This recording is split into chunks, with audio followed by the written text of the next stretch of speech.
Colombia, a very beautiful country.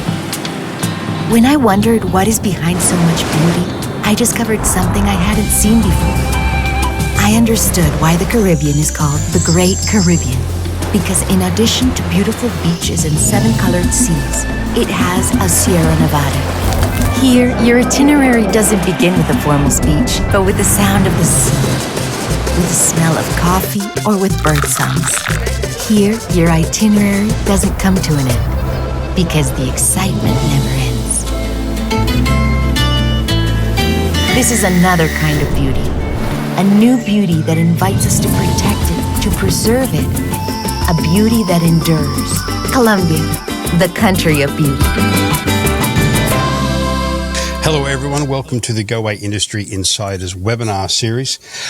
Today we're talking about one of the more unassumed countries in the region of South America, an emerald within the region, and I use that reference because they do sell a lot of emeralds up that way, or have emeralds for sale. And that is the country of Colombia. And joining us today to talk about Colombia is Juan Sanchez, and he is the tourism specialist for PROCOLOMBIA for the Canada market, but he's obviously here today to talk to both our Canadian agents and our US agents. So welcome, Juan. Where are you at the moment? Are you here in Canada? Are you in Colombia itself by any chance? Yeah, I'm based here in Toronto. Actually, we have our offices here in Toronto, 2 Blue Run West, just downtown. Yeah. Oh, okay, downtown. And I would make the assumption that you are Colombian by birth? Yeah, I'm from Cartagena de Indias. Oh, you are from Cartagena. I've been to Cartagena many times. I've actually never met anyone from Cartagena. Normally when I speak to someone from Colombia, it's either Bogota, Medellin, or Cali as where they've come from. Oh, you're the first one from Cartagena. Now, I did ask Juan just before we came on air about his surname, because often South Americans will have 2 or 3 surnames, as we would refer to it in English. But Juan asked me to refer to him as Juan Sanchez. So, Juan, can you explain why sometimes Latin names will have 2, 3, 4 names after the first name? So, yeah, normally we have to have 2 names. It's going to be the first one. So, in my case, it's, for example, Juan. The second one is Sebastian. In my case, for example, Juan was because cousin of my mother or something like that, or an uncle of my mother was that name. Then the other name is like the name that picks the father. So it's like the mother has one, the father has one.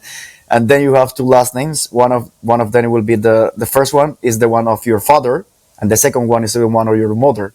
So it's very funny because, for example, when you have daughters, you lose your last name as a man because she will be the second one. And then, the next generations won't get that last name. So your last name will end that way. If you have boys, then the last name will preserve in time.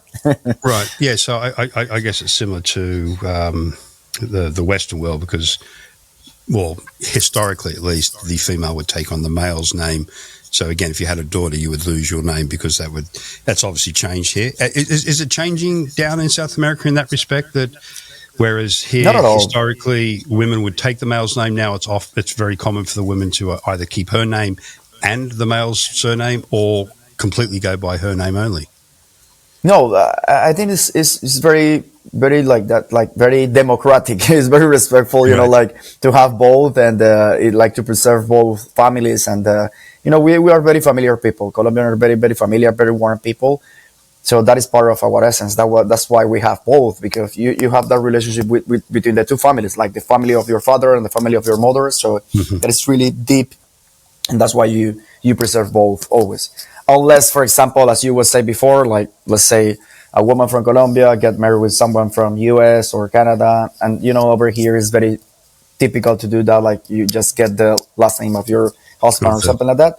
Okay. So yeah, that's the only, but in Colombia, it's just like that. Everybody almost has 4. Sometimes they have even 5 names. Oh, really? Yeah. So it's like, yeah. Okay. So what we always do when we start one of our webinars is we ask our guests of how they became involved in the tourism industry and in the country in question, which is obviously Colombia. I think why you're involved in Colombia is self-explanatory, as you were born there. So I'd assume that's one of your passions and reasons that you're representing your home country to the Canadian and indirectly the US market. But let me ask you, how did you get involved in tourism? Okay, so I started working first with hotels. Actually, I started with one of the most, I think it was one of the first companies that started the concept of all inclusive worldwide. That was the Cameron. So I started Mhm. working with the Cameron hotels back in the 2009, something like that. And I started working in Panama actually, and I was there for years. Then I was moved to Colombia, to an island near Cartagena, Indias that is called Baru. It's kind of an archipelago, and in that island, they built a new hotel, and so I was part of that process, like working all the F&B department. Then after that, I moved to work with associations, and I spent my time working with associations, working with restaurants, working with travel agencies, tour operators, a little bit of that. And then after that, I become part of ProColombia, and I have been in ProColombia for around 10, 11 years, more or less.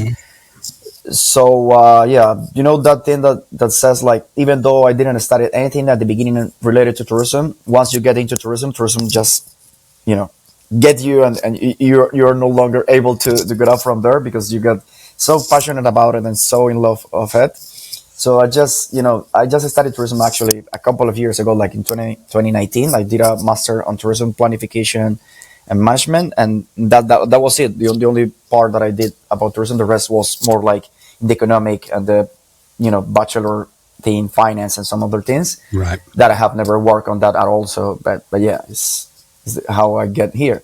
And in 2022, I was moved from ProColombia Cartagena, where I was representing all the companies from that area, and I also was in charge of the luxury tourism segment and the community-based tourism segment. So I was in charge of the promotion strategy of those two products for ProColombia.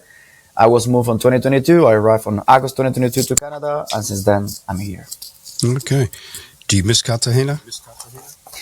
A little bit, I miss the beach. I miss the Yeah, beach yeah. because yeah, that's something that when when you're born in the Caribbean, and everybody that you ask that in the Caribbean, you will realize that we are united, but some filled by some attachment to the sea and to that type of land, because that's part of our DNA. And actually, there is one Nobel Writer Prize from Colombia that is called Gabriel Garcia Marquez, which used to say that the Caribbean was like an independent republic. Hmm. So yeah, I'm talking about not the Colombian Caribbean, the whole Caribbean. All the people in the Caribbean, even though some countries in the Caribbean they speak French or Creole or other languages. There's something that when you get to know these people, you just like, it's like you feel like it's someone from your country. It's something really deep in those herons in terms of Yeah, the for Caribbean. sure. Yeah. Yeah, I grew up on the eastern suburbs in Sydney by the beach. So I can relate to your comment there about feeling part of the ocean, and Yeah. it's yeah. I get very snooty when I go to other beaches which aren't as nice, or the vibe's not there. And you also brought up something which then we will come back to, but it was something I was going to talk to you about as we get into the diversity of Colombia. As you're mentioning the Caribbean as a region, and that is one thing about Colombia. It has a Pacific coast, but again, it is technically part of the Caribbean region on that north coast with Colombia and Barranquilla. No, not Barranquilla, Colombia and Santa Marta, in particular, the two big cities up on the north. So, for those who don't know, Colombia is also technically part of the Caribbean region. So that's a nice segue to ask you, Juan, can you tell our listeners, for those who may not know, exactly where Colombia is located within the South American region? Sure. So Colombia is located at the northernmost point of South America. It has a really, really privileged location because it's below the equatorial line. So we don't have like any too much like natural disasters such as earthquakes and all those related natural disasters. Also, we don't have seasons in Colombia, so it's pure tropical weather throughout the 365 5 days of the year. We are to the north. We have border with the Caribbean Sea, as you were saying. It's like a coastline around like 1,600 kilometers. Then to the west, we have the Pacific Ocean. That will be something around like 1,300 kilometers. And also with Panama, kind of the west, because there's like the northwest is Panama there. That, as you know, Panama used to be part of Colombia a long time Yeah. in the history. And the east, we are at the borders with Venezuela and Brazil. Brazil will be mostly to the east, southeast, where we have like the Amazon region. And to the south, we have Peru and Ecuador. Both countries, we also share natural wonders of the world, such as the Amazon region and the Andes regions, that are like all the Andes mountain that starts from Colombia and goes all the way down to other countries in the south. There's a unique feature in terms of the location that is the only South American country, obviously, that has coastlines with both the Atlantic, Caribbean Sea and the Pacific Oceans. And the capital of the country is Bogota, which is actually recently was declared as one of the most transited airports in all Latin America, actually.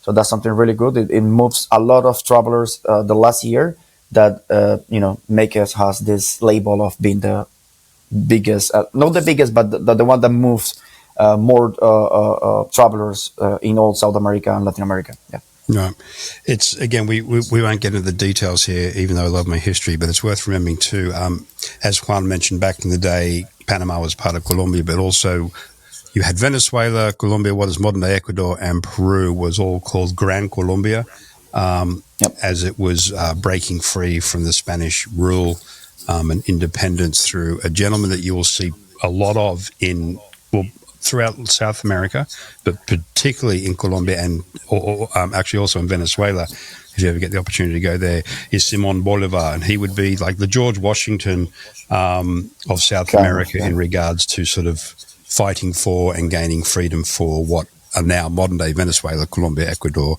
and Peru. And I guess also Panama would be in that as well. Is that right, Juan? Yeah. Actually, he has a statue here in Toronto.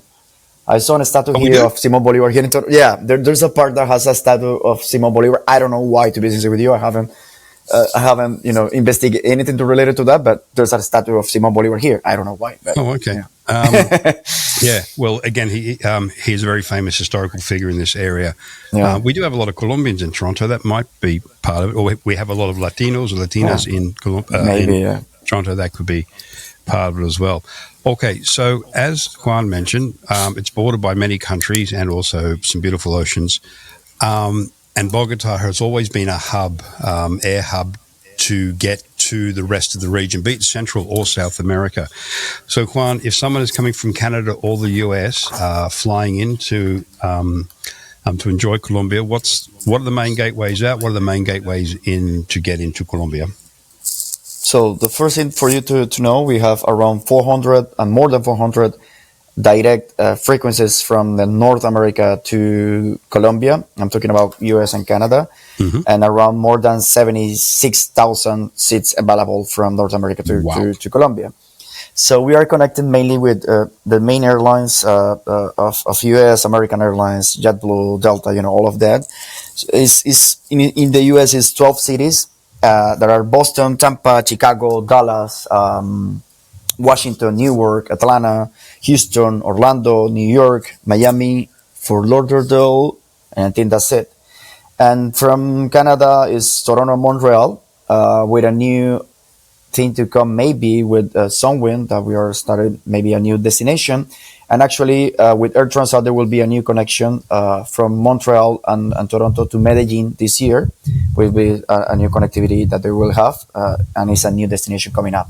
Normally, the connectivity from Canada is to Bogota, from Toronto, Montreal to Bogota, but in the seasonal regular flights with Air Transat and some other airlines, we have direct flights to Cartagena.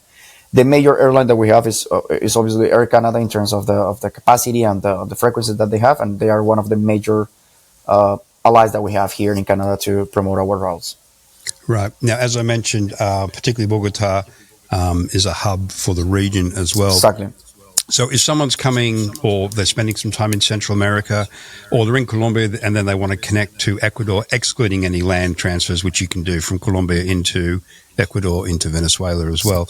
But on the assumption people are connecting a couple of countries together in Central or South America, is it easy to do that from Colombia or to Colombia? Yeah. It's really easy. Actually, Avianca, which is one of the airlines that is in Colombia, has a lot of share codes with a lot of airlines in the south. So yeah, it's pretty easy to connect to Brazil, Ecuador, Peru, Chile, and some other countries in the south. Yeah. Okay. And even to the north. So for example, to Costa Rica, we have connectivity. We have connectivity to Panama. We have connectivity to some other countries in the Central America. Yeah. Right. So as you can see, there's tons of lift to get into Colombia, which suggests that people are going there and people should go there. It's a beautiful, beautiful country. Now, I did mention there quite briefly that you can drive into Colombia from Ecuador, which I've done many times as a tour guide. The same to Venezuela. Unfortunately, Venezuela is going through its issues at the moment, but in normal circumstances, you can drive in. There probably is some border crossings into Brazil, but that part of Brazil is pretty much jungle, so it's not something we would probably do, though Juan might correct me on that as we get into the regions of Colombia. One thing I wanted to point out, though, is you cannot now, or not for a long time, at least legally, cross from Panama into Colombia by land. That area is called the Darien Gap, which is a whole lot of beautiful, pristine virgin rainforest, because no one's been in it for many, many years other than other people using it for the wrong reasons. So to get from Central America, it's a flight over. Don't walk the Darien Gap. We don't endorse it. We don't recommend it at the moment. If it was ever made safe, it'd be one of the most beautiful areas to explore. Juan, do you want to mention anything about that particular region? There's another way also actually to connect from Central America to and even from north, that it will be by cruises. Of course, yes. We have two main ports in Colombia, like the biggest one. One of them is in Cartagena de Indias, my hometown. There's another one in Santa Marta. There's another one in the Pacific area. So we have like 2 to 3 ports that are like the main ones. The main one, like almost 80% of the main calls from cruise ships comes to Cartagena. So all the Caribbean cruise ships that they depart from Miami or Fort Lauderdale, they go all the Caribbean down and then get Panama, and then to Panama they get to Cartagena. It's kind of the final stop or the starting stop to get to the Caribbean with, I don't know, MSC, Royal Caribbean, and all the major all the big ones, cruise lines. Yeah, exactly, that we have. Okay, so that's another option too. If we have cruise agents out there, which I know we do, and you have your clients, there are a couple of things there on Juan's point. Is one, you could look at putting your clients on a cruise that goes through the Panama Canal, which would be something in itself, and you could then call into Colombia on the Pacific coast, and or same thing into Cartagena as well. And of course, Goway can help with all your pre and post cruise excursions. So if you have a client starting, finishing in any of these Colombian cities, we can help with arrival, departure transfers, shore excursions, again, because Cartagena in particular is worth a lot of time. If your cruise starts or finishes in Santa Marta, there's a lot of historical stuff there, Simon Bolivar again, but you have nearby Torona National Park, which is an event unto itself. So there's all those options as well. Don, and we also have a river cruise. Actually, we launched a river cruise with AMA Waterways this year. Really? It was the first. Actually, it's been the first river cruise that we have had in Colombia. It's in the Magdalena River. For those who doesn't know, the Magdalena River is one of the biggest rivers that we have in Colombia. It goes from the one, in particular from my perspective, one of the most beautiful destinations that you can find in Colombia, which is the Magdalena area in Santa Marta. And from there, it's born this river, and from there it goes all the way up to the south of Colombia. But the cruise ship is, the river cruise is only connecting from Cartagena to Barranquilla. So it's like a 10 days itinerary prepared by AMA Waterways. So you can also do with Goway those pre or post tours before, getting into the AMA Waterways river cruise too. Okay, so just for clarity, so I've got my Google map in front of me. So it runs from where, did you say, Juan? From Santa Marta? From Cartagena to Barranquilla. Yeah, the river cruise is from Cartagena to Barranquilla, and then the way back from Barranquilla to Cartagena. Yeah. Okay, I'm looking at the map. I see a big river. So I guess you drive from either Cartagena or Barranquilla to the river to pick up the cruise, correct? Actually, you take it from the port. Because the port in Cartagena is just there, and it's really easy. It's kind of rare because you get from the sea to the river really easy. There's a connection that is called La Ciénega de la Virgen, which is you get connected to the Magdalena River. So from there, you just go all the way up to Barranquilla, and the idea of the itinerary is to stop in like little towns that you can find all around this area. Most of them are heritage towns that you can visit. So it's something really cool because it's not like well-known destinations and touristic destination like massive, something like that. It's all the opposite. It's like off the beaten path destinations that you can visit too, and it has the label of AMA Waterway, which makes things Yes, of obviously course. different in terms of Yeah. high-end, like luxury type. Yeah. Okay, for those that are listening and that we're watching, I'm going to get the actual route from Juan after we finish here, and I'll put it up on the screen because I'm looking at my map. I can't see visually here how it connects. I can see where it runs to Barranquilla, but anyway, I'll put it up on the map. That's No something worries. really good to know. Yeah. And as you say, Juan, it takes you into areas that most people would either just drive by, which I used to actually drive that road up into Barranquilla from the south. So that's really good. I didn't know that. That's an excellent bit of news then. Okay, so I'm going to go back now. We were talking about the Darien Gap and how you really can't or shouldn't go through there, even though it's beautiful. We've talked how Colombia has a Caribbean coast as well as technically Atlantic and Pacific. Juan mentioned that, due to its location, there are very minimal things like hurricanes and earthquakes, etc. Now, having said that, the Andes mountain range does run through Colombia, and this is one of my memories of Colombia. As I was a tour guide driving, you deal with the Andes in Ecuador and Peru, but you'd often sort of drive out of them and hit you'd hit the Amazon side or you'd hit the coastal side, where it's a little bit flatter. Coming out of Ecuador, which you into Peru, you sort of run the coast, and you'd have the Andes to your left if you're heading south. My memories, though, when we hit Colombia, it was always, here we go. We're in the heart of the Andes. We're driving up and down over the different ranges because we'd head through, heading to Bogota. Occasionally we head off to Cali and Medellin. But my point is the Amazon range is right in the heart of Colombia, which leads to my question to Juan. Discuss the region. So like Ecuador, you have a coastal region, you have your mountain region, and then is it technically the Amazon off to the right that borders Colombia? Is that fair to call it the Amazon basin? Actually, Colombia is a very diverse country, and actually it's one of the most biodiverse country per square kilometer. Beside the Amazon, which is one of the of the biggest spots of biodiversity, obviously, of Colombia, we also have, as you mentioned before, like the Andean regions. We have the Caribbean coast, we have the Pacific, we have something called the Colombian Massif, where you find like all related to archaeological sites. You have all the Orinoco region that is next to Venezuela, that is pure plains, something like that you find in some regions in Canada to the west. Like it's very plain areas where you can make a lot of the cowboy traditions of Colombia, something like that. So yeah, it's pretty biodiverse and something that is cool about Colombia. Even though we don't have seasons, that I said that before in the beginning, we do have altitudinal zones. Yes. So talking about altitudinal zone is something like, for those who doesn't know and related to that term, is mostly like the higher you get in the mountains, the colder it gets. The lower you get in the mountains, the warmer it gets. It's just like that. So you will find all different type of weathers within the same country. You can be in a cold destination. I don't know. You can be in a snow-capped mountain such as Sierra Nevada, Santa Marta. We will be like a snow-capped mountain. Obviously, it will be cold. Then you will be something milder. There will be something like, I don't know, temperate, and it will be something like any of the paramos that we have in Colombia. There will be something like Medellin that is like a template, kind of weather, and then you have all the level C warmer destinations such as Cartagena or Santa Marta or Barranquilla. So there's different type of weathers, and it could be within the same trip that you create to Colombia. Yeah, 100%. And again, back to my memories of driving, I remember as we would head north out of Bogota, we'd again still be in the mountains, and we'd head to a town called Bucaramanga, which, if I'm not mistaken, that's where Shakira comes from. Is that right, Bucaramanga?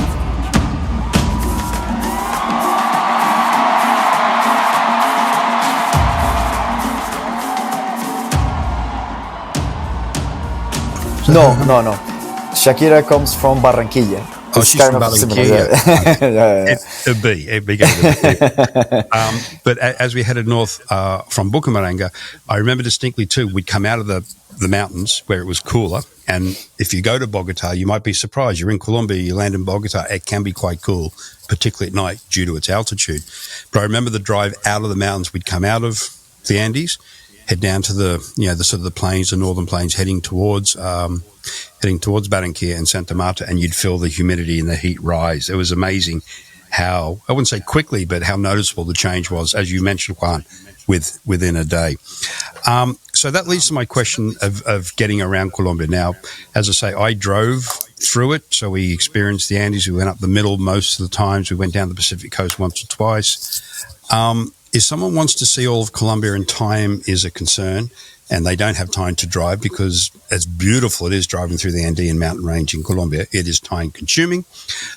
What's the easiest way to get around Colombia to grab the Pacific coast, Medellin, Cali, get to the north of Cartagena, also visit Bogota, and maybe get off into places like, the name's going to come to me because I want to discuss it with you, but some of the sort of lesser known areas within Colombia as well. Sure. So, for example, from Bogota, you have direct connectivity to mainly all the destinations in Colombia. As you said before, it's like the biggest hub we have in Colombia, and we have daily, like every hour, domestic flights from Bogota to the main destinations. So, for example, if you want to fly to Bogota to the Pacific coast, you fly from Bogota to Cali, that is like the capital of a province that is called Valle del Cauca. And from Cali, you will be very easy connecting to other destinations in the Pacific. Those flights, the longest one will be like 1 hour and a half. So it's pretty easy to take a flight. It's pretty cheap, related to the exchange rate that you have from Canada to Colombia. And there's a lot of, direct flights. Mainly all of them are operated by like 2 to 3 major airlines. But there's a lot of different type of also like low cost, mid cost flights. So it's pretty easy to connect to Colombia by plane. Yeah. Okay. Now, the town I was thinking of, and I'm only asking this, one, because it's a really good place that people should visit if they're into the ancient cultures, pre-Incan, pre-Columbian stuff, was a little town when I was there. It's called San Agustin. Up in the hills near Popayan. Now, we used to drive in there because it was pretty remote. Is there any air connectivity into that region now?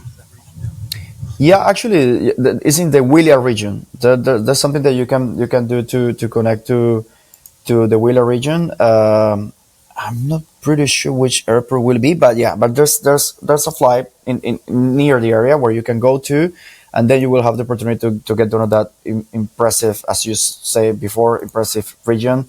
It's called the Colombian Massif, the region where this is. Oh, that's the Colombian Massif. Okay. Yeah, and then you find this amazing and beautiful archaeological site, as you said, that is called San Agustin. Yeah, and actually are like it's pretty weird because it's like big, stones made statues like by the indigenous communities, but they are deep into the land. So you see them big, but below the land, they are go way down. So they are really really big stones. Yeah. So if anyone's seen photos of Easter Island or been to Easter Island and the moai there, how you only see really the heads popping out. They're not quite as big as the moai, but it's the same concept where you're only seeing probably a third of the statue because the rest is built. And there's a beautiful archaeological park where they've gathered a lot of these, but you can also do four-wheel drives and horse riding and I think mountain biking off into the areas, because in farmers' fields are other discoveries of these beautiful sculptures. And it's also again, I haven't been there forever and a day, and I know Colombia's changed a lot, but it was a beautiful little local town. Going back to Juan mentioning the cowboy vibe, so you'd see a lot of farmers around there in their cowboy hats, jeans, boots, and they had the big machetes, which they'd use for clearing fields. It was a very pristine, beautiful, typical Colombian town. Very few people at the time visit. It was mainly overlanders and backpackers. My point being is that's how diverse Colombia can be. It has its historical artifacts, pre-Columbian. It's got its colonial history through Simon Bolivar. It's got its nature, which we'll discuss in more detail in a moment. But let's jump in now on a subject which I think has plagued Colombia for far too long, and it's people's perception of safety. We're throwing out towns like Cali, Medellin, and Bogota, which are beautiful, beautiful cities, but they have a stigma attached to them for things that happened back in the 80s. I traveled through Colombia driving extensively in the 90s. Yes, those sort of troubles were sort of tailing off. In all my time in Colombia then and recent visits, I've never felt or had an issue with safety. And we were driving through some, in hindsight, probably dodgy areas at the time. We came across Colombian patrols up in the hills, and they were fantastic, polite, made us feel safe. there is no reason for anyone to think that Colombia is unsafe. That is ancient history. A lot of those political issues have been solved. It's welcoming. You can tell by the lift that's coming out of North America into the country. It's very big with business and corporate travel, as well as recreational travel. So, like, I can't recommend highly enough traveling to Colombia for a whole lot of different reasons, but safety should not be a concern to turn you off. Juan, would you like to expand on that in any further detail? Sure. Yeah, actually, I would like to start, mentioning like safety. Like where will you be safe right now in the world? Exactly. even in Germany, North America, in Barcelona, and the main touristic destinations worldwide. I think that there's still that sense of people doesn't feeling safe because so many trouble that is happening worldwide. I think the society is kind of cuckoo right now. The society is getting a very, very dark society, and there's actually a Colombian writer that writes about that. Is called Mario Mendoza from Bogota, and he writes a lot about that. And there's something that's called like the craziness of our times. He calls in their books, and it's kind of like that. So just to give you like that perception of safety in general terms globally, but it's pretty safe to go to Colombia, and it's not something that I'm saying. It's something that is said through the statistics. So Colombia last year, we received around 6.7 million travelers from all around the world. It was the seventh most inbound country. The country that received more international travelers in Americas. It was on the seventh place, even better than Peru and some other countries that normally are connected from here. Impressive. And that was declared by the UN. The UN tourism says like it was. Obviously, the first place is U.S., hundreds of millions, and then Canada, Mexico, and the rest. But Colombia was on the seventh place, and actually, it's the first time we are in the seventh place of the most, important countries in terms of international or inbound tourism to the country. So that's something that at the end declares like, okay, it's really safe to go because the numbers are talking by themselves. On the other hand, you have new routes to come, new airlines flying. Even airlines that we didn't think about to connect to Colombia, such as Dubai. Dubai has a direct flight, for example, to Colombia through Miami. So it's something like you say, like, okay, if this is something that is happening and Emirates is investing on this, Four Seasons opening a new other hotel in Cartagena this year. And it's the third hotel of Four Seasons that will be in Cartagena.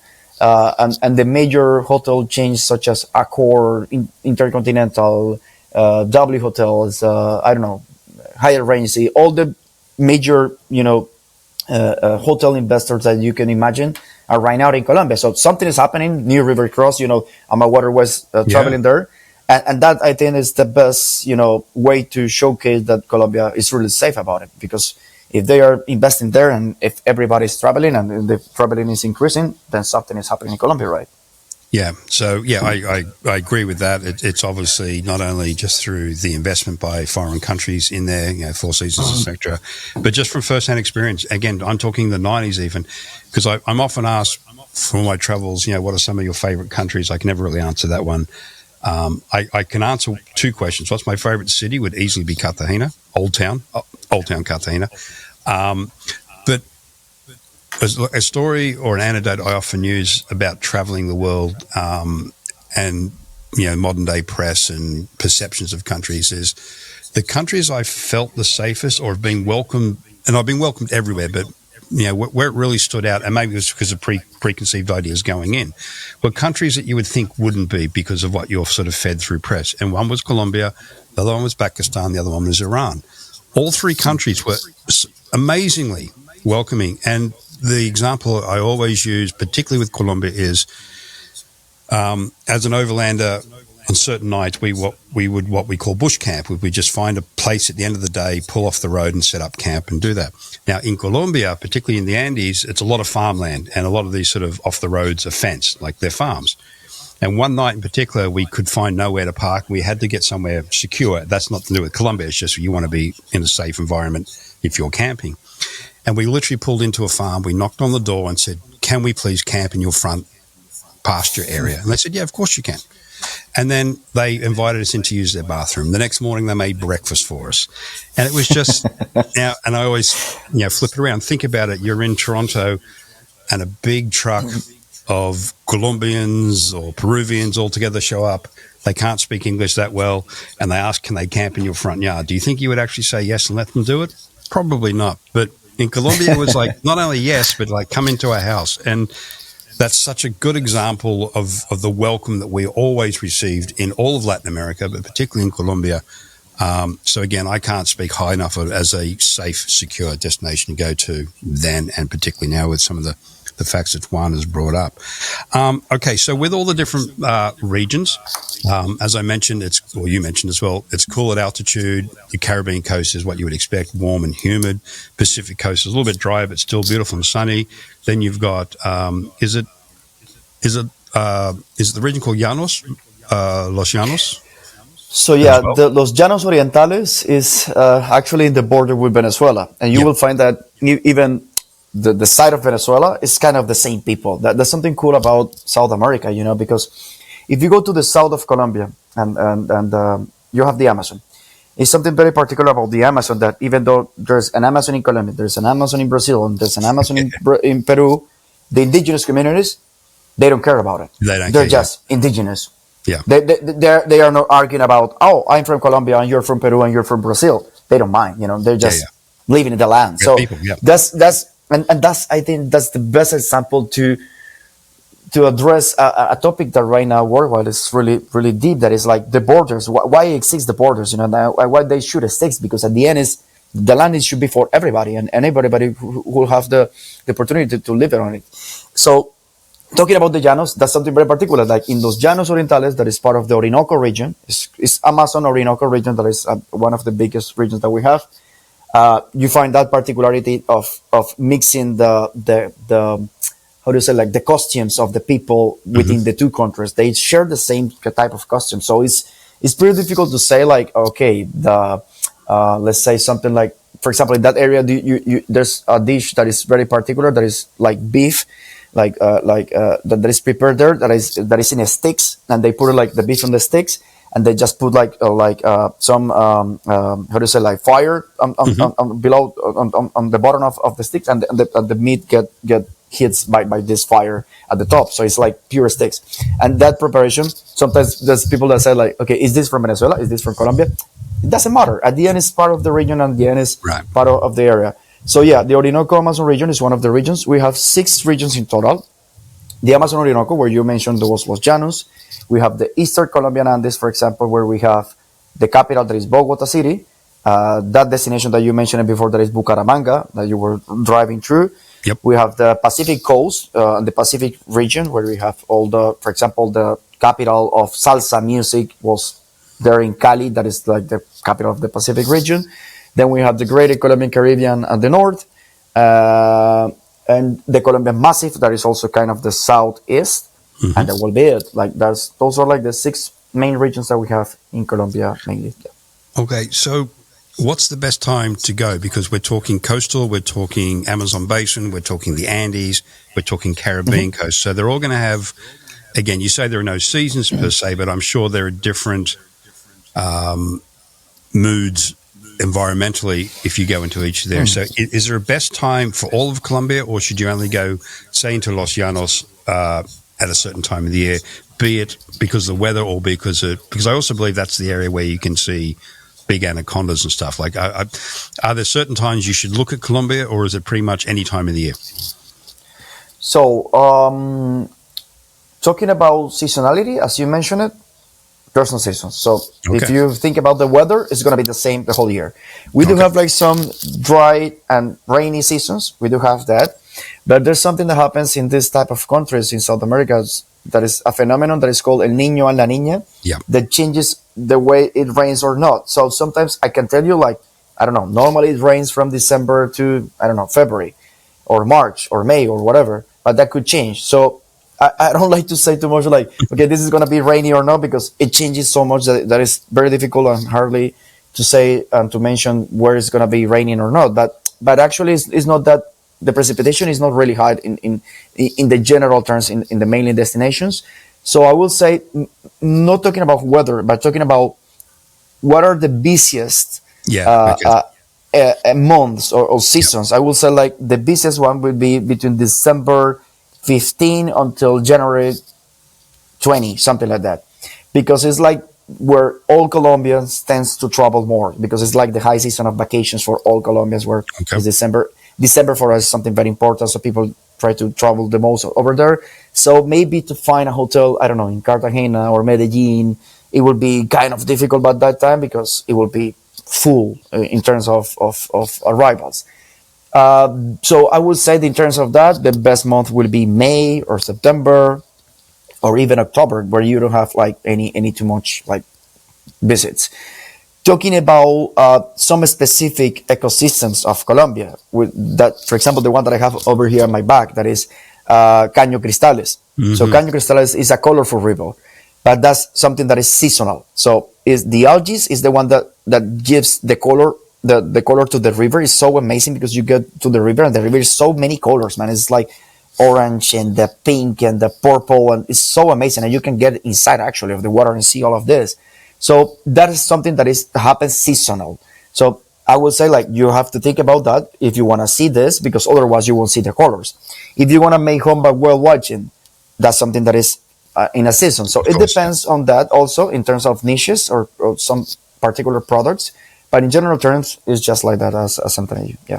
Okay. So if you do have a client who has a particular interest, sea life, whale watching, which is very popular up the Pacific coast as well, the waterfalls, Las Llanas, whatever, speak to our destination specialist. They'll know, or they will find out when the best time is to be there for those specific events, and be it cultural events as well, which we'll touch on in a minute. Obviously, every state, date sensitive, so we can let you know when to be there or when not to be there. But from a weather point of view, any time of the year, and of course, I would say because Cartagena is such a popular cruise port as well as destination, things like Easter or Christmas will always be busy, which is no sort of big shock or news to anyone out there. And on something Juan brought up there, I did notice when I was traveling around Colombia in particular, there was a lot of domestic travel too, particularly Santa Marta. I remember I think the first time we went there, we were probably there, I didn't know the seasons per se. We just had an itinerary, we drove there, and it was quiet. The beaches were beautiful and quiet. Next time we went, my God, it was like, I think all of Colombia was at Santa Marta, because obviously it's also a very popular beach spot for the locals as well. Yeah. Let's just quickly talk about some practical stuff, Juan. Do Canadians or Americans need visas to visit Colombia? You don't need visa to go from Canada. You don't need visa to go from US neither. But from Canada, there's something that is called like the reciprocity fee or something like that. Yeah. There is something, that's unfortunately there's that. For us, for example, as Colombians to come to Canada, we need to pay visa, and we have to have a visa to come here. So I guess it's something like in terms of, relationship of the two countries, something like that. So that being said, you have to pay a fee of around 80 to 85 Canadian dollars if you want to go to Colombia. That is payable once you get to the immigration agent. You just pay that by debit or credit card only, and that's it. But besides that, you don't need anything else. Can you prepay that as a Canadian, or you have to do it on arrival? You have to do it on arrival for now, but we are working on having a system so that you can prepay, so that you can wait too much in the lines in the airport, blah blah blah. That's something that is working right now, but as for today is when you get there. Yeah. Okay. The easiest thing, Canadian government, if anyone is out there, is just drop the tax we charge the Colombians. They'll drop it on us, and everything's good. That's what we should do. Yeah. I hate this tax thing. Yeah. Okay, we've discussed the safety of it. We've discussed how to get there. Oh, currency. It's the Colombian peso, if I'm not mistaken, correct? It's Colombian pesos. That right now the exchange rate is kind of 1 Canadian dollar will be like around 3,000 pesos, I think so, more or less. It's with 3,000 pesos, with 3,000 pesos, you could buy, I don't know, soda and a piece of bread, or maybe you can pay the ticket on a bus, something like that. So just to give you a perspective of that there. And when Juan mentions buy a piece of bread, he's talking freshly baked bread at a bakery. Really nice. I also suggest to your clients too, if they're going to learn some Spanish, learn their numbers too, because it's, you're talking the thousands when you're talking exchange rates and cuánto cuesta, por favor.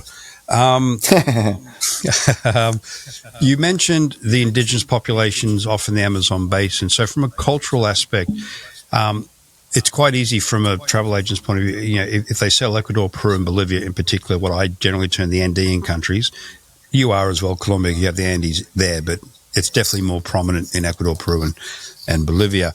And you will find a much more cultural immersive experience in most places in South America. I think Colombia is sort of on the crossroads of those two. I always, and I'm generalizing here, Chile, Argentina, Brazil is more sort of European-esque vibe.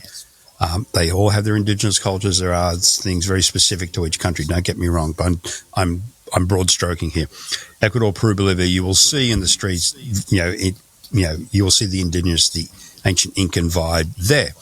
Not so much in Colombia. So can you expand a little bit more on the cultural impact, immersions that people can have or will see just by walking around the streets? So Colombia is like a melting pot. We have African origin, we have indigenous origin, we have European origin. So there's a little bit of everything in our DNA right now. Like it's hardly to say whether I am from Cartagena and that's it, because I guess I have a lot of African origin in my DNA for sure, because of all the slavery that did the Spaniards in Cartagena and all about that. So, just to give you a perspective, obviously the most spoken, language is Spanish, but we have around 65 to 70 living indigenous languages. You have 2 Creole languages.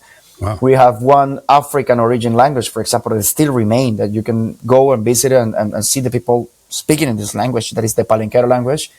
That actually it was declared intangible heritage by the UNESCO, for example. So there's a lot of indigenous communities, more than 86 different tribes in Colombia. Some of them are really easy to talk to them in some regions, such as, for example, La Guajira, or in the Magdalena region where you have Santa Marta. But as definitely as you said, it's easier when you go to Peru and you see the people around, and mostly all of them are more like that indigenous origin, and you feel that into the way they look and everything. In Colombia, it's kind of different because of this, because it's a melting pot of everything. So you can find, I don't know, like a very blonde white person that is completely Colombian, or you can find a black person, or you can find an Afro origin person, or you can find, for example, a completely indigenous origin. So it's like, it's very, very mixed into our population. So that in terms of general perspective of the regions, we have like 12 linguistic families related to that. 10 languages that are completely isolates, and 2 Creole languages of African origin, as I told you before. So, for example, in San Andres Island, that is at the northernmost point, they speak like kind of an English that kind of that has a different vibe, kind of the one that you speak in Jamaica, for example. Yeah, okay. So they have like the same type of language over there. And then you feel that into other areas.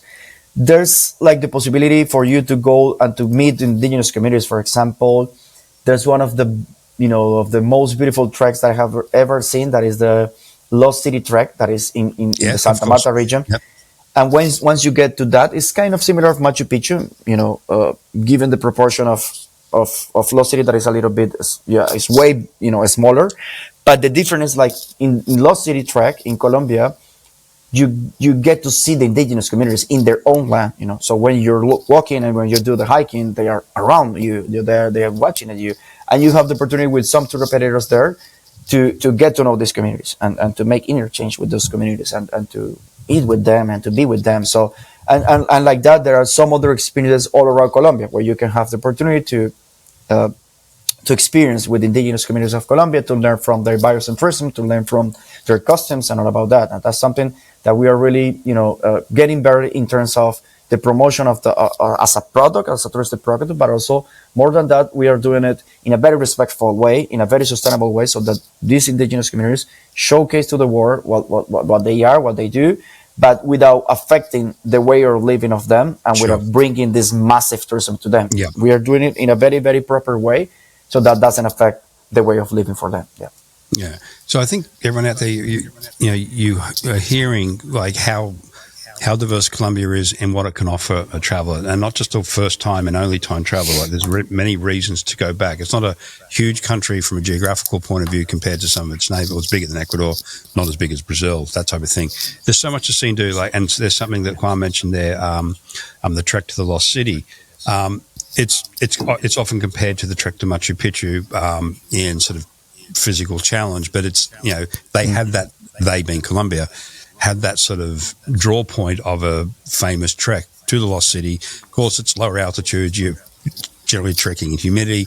You don't have the big famous ruins like Machu Picchu, but the offset that, again, as Juan says, you're walking through pristine, to a degree, countryside, meeting the locals, which you don't get that experience with Machu Picchu, as beautiful as that trek is, and I've done it many times. We've got the Amazon, we've got Los Llanos, we've got coasts, we've got the mountains, we've got the biodiversity of wildlife. The cultural aspect is much deeper than people anticipate. I didn't know the depth of which you just described, of the cultural melting pot, but I do remember seeing the influence of the African history as you go further north, particularly around Cartagena there, and that's a whole lot of historical reasons, as Juan slightly touched on there, with the Spanish and the slave trade that came into South America back in those days. Another thing that Colombia has a lot of are UNESCO heritage sites. So, Juan, you want to just do a quick list of some of the big ones that people might be interested in? Sure. In total, Colombia has 6 cultural UNESCO heritage sites. So we have the port and the fortress of and the group of monuments of Cartagena de Indias, for example, where you can go and you see like almost 10 kilometers of walls. The San Felipe's Castle, that is also part of that UNESCO heritage site, that was declared in 1984. Around the same time that Quebec City, for example, was declared also a heritage site. Los Catillos National Natural Park. We have also the historical center of Santa Cruz de Mompox, which is a destination near to Cartagena, like around 5 hours by car. The National Archaeological Park of Tierra Adentro, that is at the south of the country. I went to Tierra Adentro years ago, Yeah. And also San Agustin Archaeological Park, as you mentioned before, that archaeological park is part of the UNESCO cultural sites. And the last one, and the 6th one, is the coffee cultural landscape of Colombia. That is kind of particular thing because it's the first living cultural landscape of coffee growing traditions that was declared by the UNESCO. So it's kind of, it's amazing how the ecosystems there and all this group of different regions that are within the same area. And then we have in the natural side 3 that are the Malpelo Fauna and Flora Sanctuary, the Chiribiquete National Park, that is largest protected area in Colombia with rock and Amazon rainforest biodiversity. And then we have Los Catillos National Park, listed above, also natural, in the same area. And finally, and no less important, we have intangible cultural heritage sites that we have around 11, to mention a little bit of some of them. For example, San Basilio de Palenque, that was the first town to get liberated from the slavery in all South America. And you can go there, and their cultural space, their traditions, and everything was declared as an intangible heritage site by the UNESCO. The Carnival of Barranquilla, that is one of the biggest carnivals in South America. Actually, I think it's the second most important one after the one of Rio in Brazil. And it's pure parties, an amazing carnival. We also have, for example, the Festival of San Francisco de Asís, and among others, intangible cultural heritage that you can find within Colombia. Right. And that's something we haven't touched on yet, though. Again, Juan just mentioned, coffee in Colombia is well famous, and there are plenty of opportunities to immerse yourself in the procedures and how it's done. Stay on coffee plantations. That's all an option as well. Just for the sake of time, we're going to sort of, again, go back to some sort of basic stuff. I know the answer, but I'll ask it. The types of accommodation that are on hand, I've already mentioned you can camp. You can literally knock on someone's door and camp in their front pasture if you ask. But I don't think the average Goway client's looking at doing that. So what levels of accommodation are available? You've mentioned Four Seasons have opened their 3rd property around Cartagena, but I assume that you can get everything from 3 to 5 star in Colombia. Yeah. There's something cool about Colombia, because even though we have all these international hotel brands that have bet and invest in Colombia, we have a lot of independent hotel brands in Colombia. A lot of boutique hotels, eco lodges, private villas, for example, private properties. There is a lot of private properties that are even managed by tour operators in Colombia. It's not Airbnb, because it's not Airbnb and you go to Airbnb. I mean, we do have Airbnb, but more than that, it's properties that are on the administration of the tour operation in Colombia. So they can extend the services as a hotel. So they put you all the services. For example, you have the opportunity to give you an example. If you go to Cartagena, you have islands near to Cartagena. You can rent an island for your clients, for example. That's something doable in Cartagena because you have a private island just for your clients. You will also have the opportunity, for example, in the destination you mentioned before, Barichara, and you have a big colonial house just in Barichara for your clients. So I think there's a little bit of everything for all the taste in terms of that. So hotels from 1, 2, 3 stars to 5 stars to those type of niche hotels like glampings and ecology hotels and private villas and boutique and independent hotel brands. So there's a little bit of everything all around Colombia. Yeah, for sure. And again, one of the good things that the Spanish brought to Latin America is their architecture, and particularly in Cartagena in the Old Town. So just a quick recap of the Old Town. The Old Town is exactly that, the original fortifications of Cartagena, because Cartagena was also the gateway for gold and silver being robbed, taken out of Latin America, sent back to Spain, and all the supplies from Spain coming back into the New World as it got established. So this city was very, very wealthy for a whole lot of different reasons, and it was therefore fortified. And the walls that you mentioned before, Juan, they still stand, and within that is the old, beautiful architecture, of which many of these buildings have now been turned into 3, 4, 5-star hotels. So the Spanish architecture leads to stunningly beautiful places to stay in if you're, again, from 3 to 5 star, just from the architectural style. But again, as Juan mentioned as well, there's villas, the whole thing. So that's really good.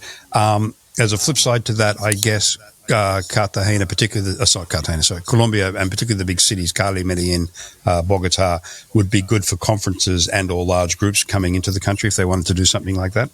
That's right. We have a lot of venue. We have more than, I don't know, like 300 no tradition. That's something cool about it. We have we have convention centers for sure, and the traditional venues that you can find in like any destination, like big venues. But we also have a very nice group of non-traditional venues that you can use to do events in Colombia.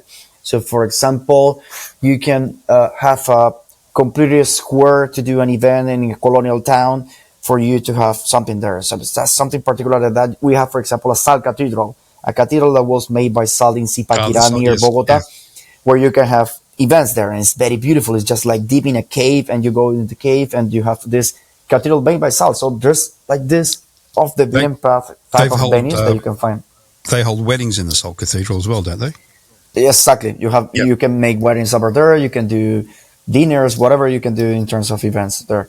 Yeah. Okay. For the LGBTQ plus community out there, I would assume Colombia is a safe and welcoming destination for that group of travelers. Yeah, that's correct.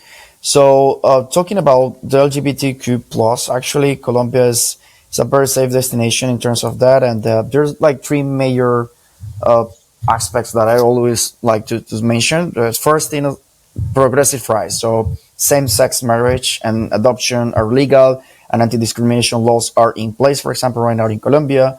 The second thing is like LGBTQ plus friendly cities. So we have friendly cities such as Bogota, Medellin, Cartagena, and vibrant queer scenes, events, and safe spaces for them.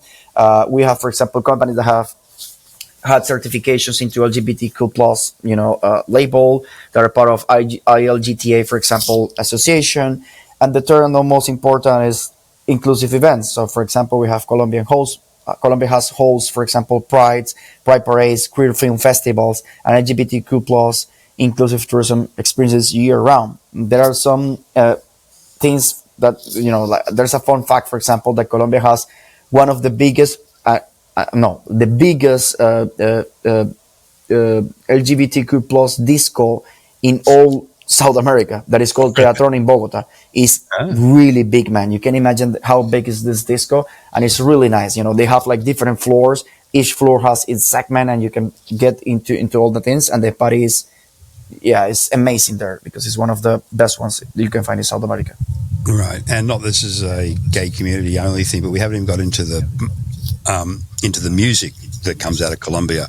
It's just African influence, Latin influence. It's amazing rhythms. And I remember too driving around through all the the little hills in the Andes.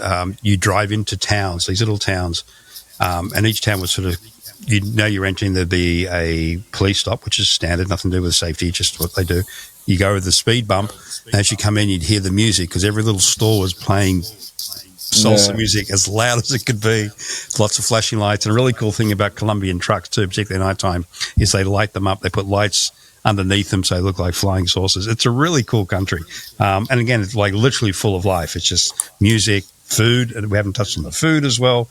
There's so much to talk about. But again, for the sake of time, let me ask you this one. So again, I think you see how much you can do there. And we haven't got into detail on a lot of this stuff. So if someone has, usually Americans have 7 to 10 days to dedicate. The standard person, if they're retired, obviously it changes. Canadians, maybe up to 2 weeks. So what would be the destinations you would suggest for first-time travelers to Colombia on a 7 or 10 to 14-day itinerary? Okay. So the first thing is obviously to buy the package through Goway, which is one of the best tour operators here in Canada. Hey. But I will say that, a first start, like it will be something like a classic Colombia, something like that, like something that will be like the general overview. If it's your first time to go to Colombia, I will say you can combine, for example, Bogota, coffee culture and landscape, and Cartagena within the same flight. Yeah, exactly. Within the same trip, sorry. So that will be a good combination because you will have a little bit of Bogota, where it's like a very urban destination. So it will be mostly like culture, urban destination with a lot of experiences around the gastronomy. We have, for example, 50 best world restaurants that are part of this destination. And then with the coffee culture and landscape, you will find all about this origins of the coffee and on the farms and get to know with the nature and bird watching and a little bit of that. And then you can mix that with the sun and sun destination but also a romantic and cultural destination such as Cartagena. So that will be, from my perspective, a good start if you want to go to Colombia in the first time. If you maybe have gone before and you already know Cartagena and you already know Medellin or Bogota or the main destination that we always talks about, I would say it would be nice for you to visit the nature, and adventure side of Colombia. So you should visit Amazon region. You should visit the Orinoco region for sure. You should visit these little towns that are part of the heritage towns of Colombia, the network of heritage towns of Colombia, such as Barichara and all about that. So in a summarize, I will say like a route one could be Bogota, coffee cultural landscape, and Cartagena. And a road 2 will be like Bogota, Barichara, Amazon Orinoco region, and that will be it. It's pretty easy to connect. You have direct flights from here. You have, I think, in Go where you can find those packages for sure that they sell through these destinations, and that would be like more or less like a summarized way to go to Colombia. Yeah, and again, we have all these options and also variations thereof. It's also worth noting that, Colombia has embraced its past too. So if you are into the whole Escobar history, which was a prominent part of Colombian recent history, you can do tours based around that to see, to learn about his history. So it's not a taboo topic or subject. It's just that the issues that came with that are done. So it's perfectly safe. Yeah. So you can do things like that. I'd say Bogota has probably one of the best museums in the world, which is called the Gold Museum, and it has all this pre-Incan. It's amazing. Yeah. It's just like there's one particular room. It might have changed since I've been there. It's literally a 6 foot thick vault door you walk in, and it's all this amazing Incan, pre-Columbian artwork in gold, plus other things as well. I think full uniforms, not uniforms, dress of, I think, Incan or pre-Incan. It's stunning. And literally, if memory serves me correctly, no more than a 10-minute walk from there is a house that Simon Bolivar used on his way to and from, because he was traveling all over what was Greater Colombia at the time. So you can literally see, it's literally in the heart of Bogota. You can see Simon Bolivar's house, and it's pretty much in left as it was for the most part back in the day. So you've got that gold museums, you've got the colonial history, the Spanish history, you've got the modern history, with tours about Escobar. You've got Amazon, you've got cultural immersion, you've got the culinary aspects, you've got the beautiful, stunning city of Cartagena, which you can tell I love. It's just stunning. But also Cali, Bogota, Medellin themselves are cosmopolitan, vibrant cities. Southern regions on the border with Ecuador, you've got the Pacific coast. There is so much to see. It's definitely more than a one-time visit.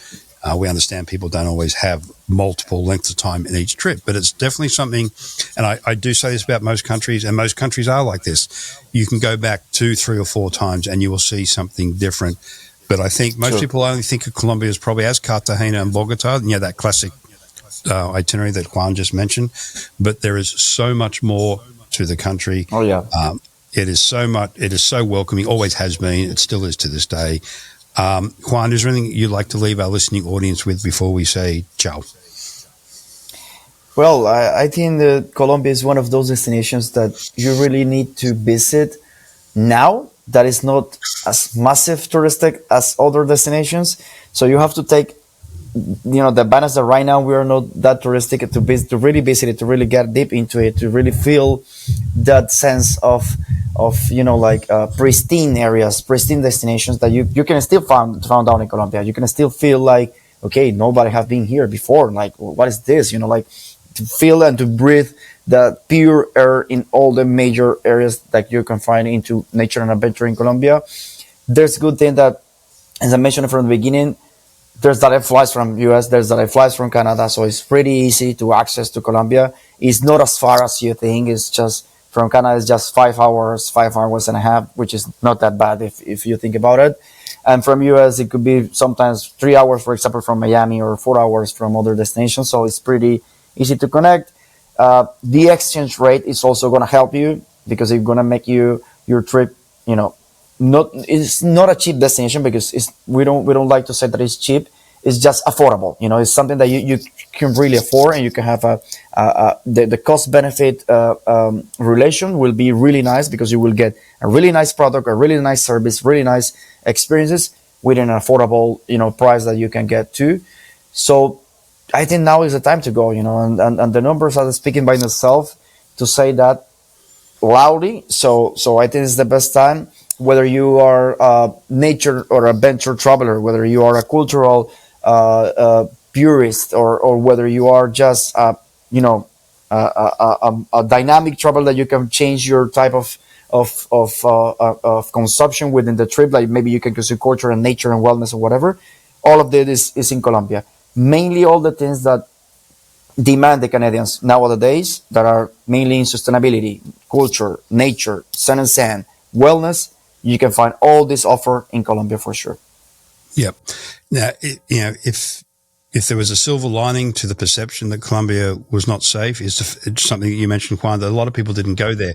So as such, now that you know that it is safe, has been, as you mentioned, Juan, like not a lot of people have been there in the past. It's still a bit of an unknown to this day for those reasons.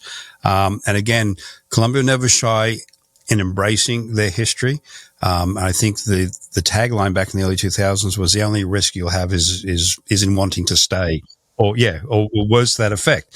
And so there's those benefits, that it's less tourists than its neighboring countries. It has everything that its neighboring countries have, if not more. So, the only risk is wanting to stay. So I suggest you promote Colombia to your travel agents, to your travel clients out there as well. Don't be shy on selling Colombia. Don't be shy in pushing it above some of its bigger neighbors.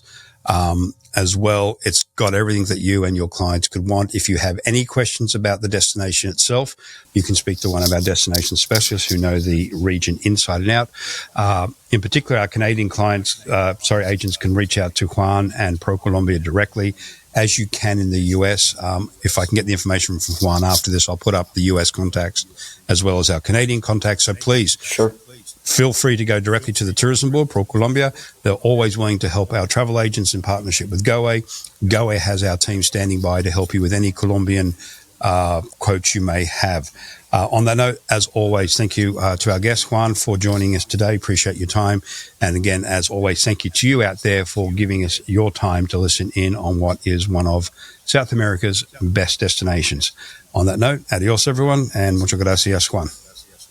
Thank you, Don. And as you mentioned, Goway has something that has one of the best DMCs in every destination you operate, and the DMC that you have in Colombia is outstanding. So you really have to book through Goway because the way they create all the experiences is really, really amazing. There we go. Couldn't put it better myself. And on that note, we'll say ciao, everyone. Thank you very much.